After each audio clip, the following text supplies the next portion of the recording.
Okay, I actually just saw a video, and it was just so stand out ish to me that like I actually have to make content about this. She's great. First of all, I love the fact that she's sitting on her floor just like me. It looks like in her apartment. That's saying a lot. If you guys are looking for patterns here about like where certain people are in life and like how she's also just sitting there with it looks like barely any makeup and like a ponytail and a fucking mic. I'm telling you, like if you're looking for people on YouTube and influencers who actually probably have your best interest at heart because they've seen shit and because they've lived it. They're not just like making these scripts, and projecting some life just so that I don't know, you will believe them. Anyway, so this girl's name is Manifestel. I can't remember when I came across one of her videos, but I did, and I saw this one, and I started watching it. So she says, like, stop asking for the bare minimum. Now, here's a quote that I just really want to point out that she said. She said, every cast iron pot needs a lid. And basically, she's saying that, like, you need to understand what the bare minimum is for men who come into your life, and that is to provide and protect within his means. Now, if here's a part where, we do have to be very like familiar with ideas of scrubs, and these are just guys who like they don't have any resources, like they don't have any job, they don't have anything, and there are still like kind of like lots of girls dating these guys. And sis, you gotta stop. like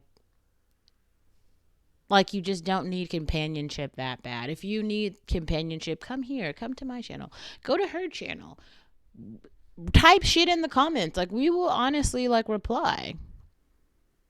Be our internet friends, okay? Be that and just go to work, and then you can like come home and you can join this chat because like we're not gonna like turn you away. You know what I'm saying? But like those guys, so she's basically giving this example of these guys who like they'll say things to you. I don't normally date girls like this. Oh, you're pretty for a this, or they love to call you average. Now, I feel like there's quite a lot of videos now that are made on like what is beautiful. We're talking about facial symmetry. We're talking about like could be talking about jaw lines. We could be talking about like BMI. There's a lot of shit that we could talk about. Then we have like literal preferences. Like some men just prefer busty women. Like they like the Marilyn Monroe types. Other men prefer the Kate Moss thin type. Other men prefer like super round Beyonce type women. Um, I don't know. Like the other women, there is just a broad range of like extremely beautiful, attractive people, women, men, everything. So if a person is telling you what their type is and they're saying that you're not it, you actually shouldn't be upset about that. What you should say is, "Oh, okay. Well, you maybe shouldn't say anything. You should probably just leave because that person is literally telling you that you are not compatible with them." Physical attractiveness is real, and if somebody is telling you that they're not physically attracted to you, overnight that shit isn't going to change. They're not going to like become attracted to you tomorrow. You need to stay away from them because obviously like that doesn't even make sense. Like why was the person investing time, their own time? Like no, I don't feel like you are forcing somebody to come and talk to you or be on a date with you or something.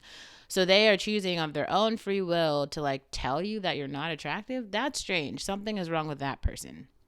So that's like total red flag, right? But also like there's this like all these things that literally men do say to literally try to lower your self-worth. And the thing is like women they do, and she says it in this video, but I will continue to say it too. Like women have all the value. Women are so valuable. And there's really like nothing that a woman could do. Like even the girl Suki Hana, right? This is why I like talk about I think Suki Hana is a great example of this. Even as like devalued, right? As like men are trying to make Suki Hana, when she's just sitting there at the table, a man literally comes over to her and starts like tongue kissing her. That's what non-value looks like. Like make it make sense. They're like he's like coming over there like completely like devouring her whole face. Like that's what a woman who's not valuable looks like.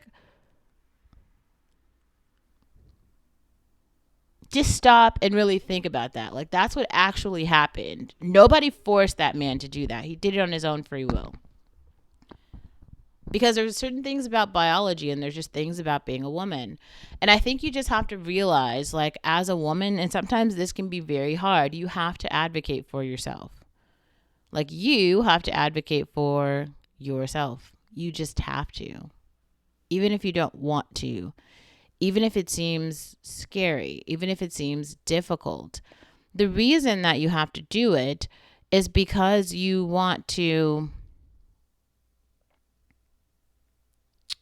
The reason that you have to do it is because you need to vocalize what it is that you want. And you obviously want something. Now, sometimes in some women's lives, they want something, and there are men who in the past who've told them you can't have it. And the reason that they've told them that they can't have it is because they want those women to believe that they are like not deserving of things and therefore should require less. Now, I think a really good part of like being out in the world and having experiences like college or living on your own, it will quickly teach you like the value of things. Like things have a literal monetary value. Really, a lot of things. You can just buy stuff. And so if a guy doesn't want to buy you some stuff, but you want the stuff, you could also just go buy the thing for yourself. Like you could just get a job and then buy the thing for yourself. And now you have the thing. Do you see what I'm saying? Like that's a real experience.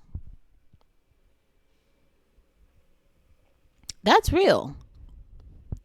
The point is, like, understanding your bare minimum is so important. Like, and also, like, I'm not the person who's sitting here saying only date rich men, only date rich men, only date rich men. I don't think that that is good advice for anyone. I think you should date the I think you should go after and be in relationships with men who who value you a lot. Like a lot. Like so much. And it's very clear, like men usually do things with their actions. So all you have to do to understand how much that man values you is like, given he already has, if he doesn't have any responsibility, that's a problem, because like men with jobs have responsibility. So like, why doesn't this man have any job or responsibility? That's a problem. You probably need to move on. So with the responsibility that he already has, what is he doing like to make time and space for you in addition to all of the other responsibility that he already has? If it's nothing, if he's like in the example of that girl, like the girl in Atlanta, when she's sitting here saying like he never took me out on any dates, he would never do anything with me. And also it seems like he was living with her, like they're splitting bills or something. Like, honey, you are giving birth, what are you splitting bills for? What? Like, it just, none of it makes any sense, to be honest. It's ridiculous. It's all ridiculous. And I think it's probably a season for like not giving scrubs any more chances.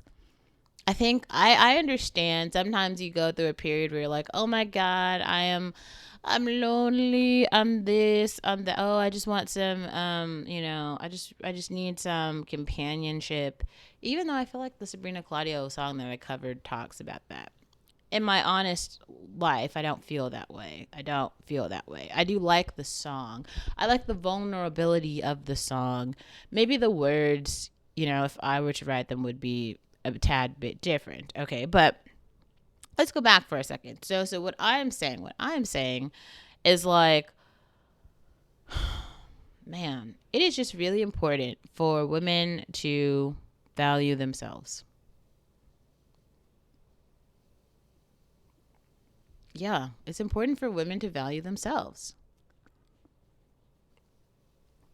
and realize that like women have the value. Women create life. Even if women choose not to create life, women have the beauty. That's just how it is.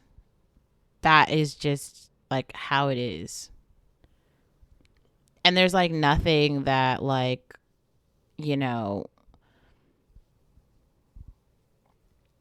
another person can like say that's going to take that away. And I feel like a lot of women need to get back down to skin and bones, periods, and washing clothes. And I'm not talking about other people's, I'm talking about your own. Wash your own clothes, okay? Cook your own meals, wash your own hair, style your own hair. You know what I'm saying? Like, have experienced your period and just experience your own womanhood for a couple months, maybe a year, okay? And just see how that feels and how like difficult just that is. That's hard. That's work. God already gave you that to manage. Like you might not actually have space for other shit. That's a lot. That's a lot. It's a lot. And I think a lot of men are like waking up to like the fact that like they no longer have access to just not even just pretty women, but just women. They have like lost access to women. This is why there's like the male loneliness epidemic because like all of the women have value. All of them. Now, just because some women have like had more bad relationships that tanked and did not lead to marriage or children, or some women have had no relationships, like people are trying to put these like give these caste systems to all the women. Oh, she's worth this much. She's worth this little. She's all the worth. Oh, she's a darker. She's lighter. She's taller. She's fatter. Oh, no, this is a lot of that is bullshit. Bullshit. I definitely be your best self. Definitely like show up as your best self. Like for sure do that. But also just being alive, you have value and quite a lot.